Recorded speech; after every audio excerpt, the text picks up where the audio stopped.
गुरुर्देवो महेश्वरः गुरुः साक्षात् परब्रह्म तस्मै श्री गुरुवे नमः। गुरुर्ब्रह्मा गुरुर्विष्णु गुरुर्देवो महेश्वरः गुरुः साक्षात् परब्रह्म तस्मै श्री गुरुवे नमः।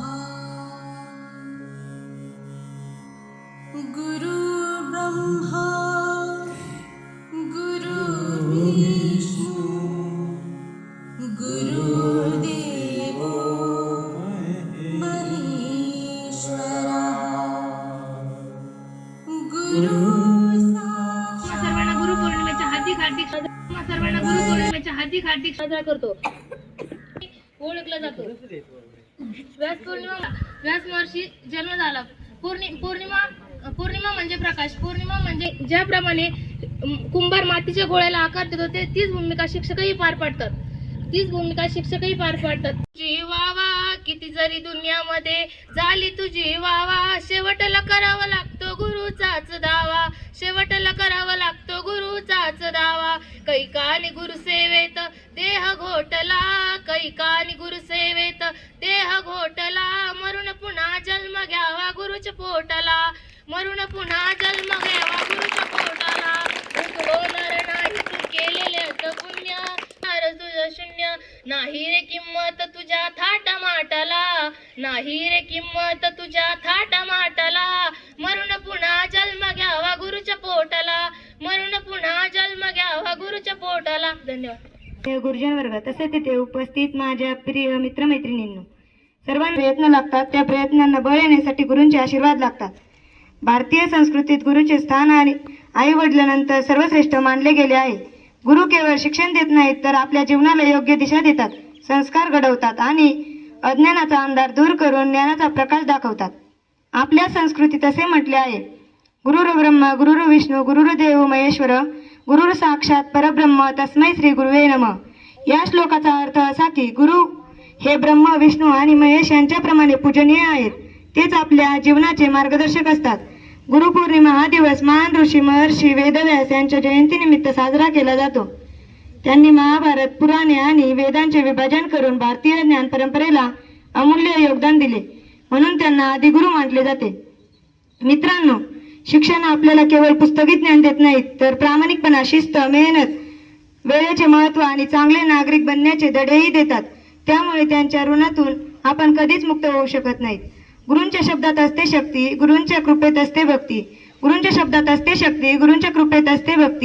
गुरूंच्या आशीर्वादानेच घडते विद्यार्थ्यांच्या जीवनाची प्रगती। एवढे बोलून मी माझे 2 शब्द संपवतो। हॅलो,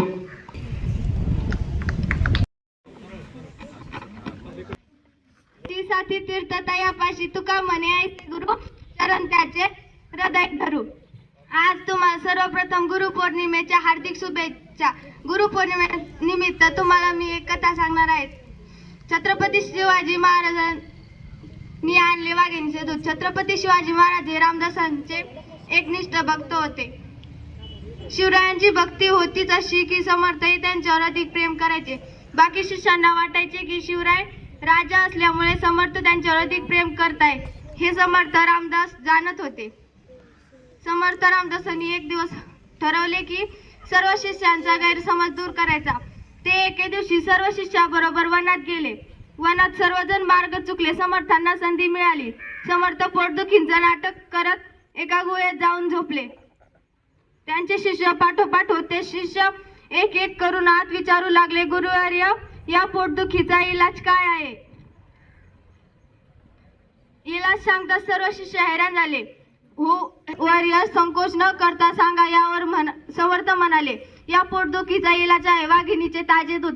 शिवराय समर्थांना नमस्कार करून जंगलाच्या दिशेने चालू लागले. जंगलात आत जात असताना वाघाची लागली.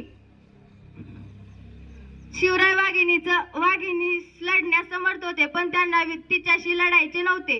प्रेमाने तिचे दूध घ्यायचे होते. त्यांनी वाघिणीला नमस्कार केला आणि म्हणाले, माझ्या गुरुवर्याचं खूप पोट दुखत आहे, यावर इलाज आहे वाघिणीचं दूध. मी तुझ्या पिल्लांना काहीही करणार नाही, मला फक्त तुझे दूध हवे आहे.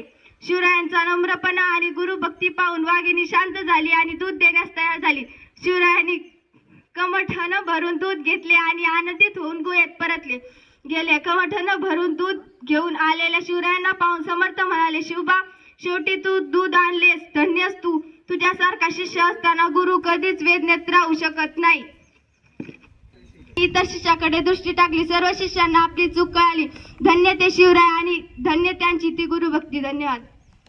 नामदेवराय विद्यार्थी मित्रांनो, जरी ज्ञानी होते, विद्वान होते, भगवंताचे महान भक्त होते, तरी गुरुशिवाय त्यांच्या जीवनामध्ये अपूर्णता होती. जेव्हा त्यांनी गुरु केला तेव्हा त्यांच्या जीवनामध्ये पूर्णत्व प्राप्त झाले. म्हणजे गुरुचं महत्व जीवनामध्ये प्रत्येकाच्या अनन्य साधारण अशा प्रकारचं महत्व आहे. गुरुशिवाय आपल्याला पूर्णपणे ज्ञान प्राप्ती होत नाही.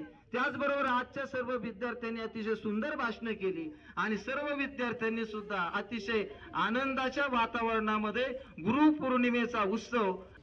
स्वप्नाला जिंकायला यशाची भर लागते. यशस्वी होण्यासाठी कष्टाचे प्रयत्न लागतात. त्या प्रयत्नाला बळ येण्यासाठी गुरुचे आशीर्वाद लागतात.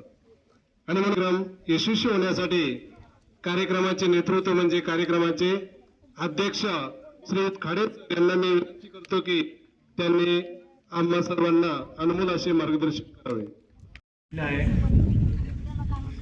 सर्व विद्यार्थ्यांनी या मुलींनी खूप चांगला असं मनोगत या ठिकाणी व्यक्त केले. आदराची क्षणापर्यंत माणसाला जीवनाच्या प्रवासामध्ये क्षणोक्षणी पदोपदी अनेक गुरु भेटतात. मार्गदर्शन करणारे योग्य दिशेत अनंत गुरु भेटतात.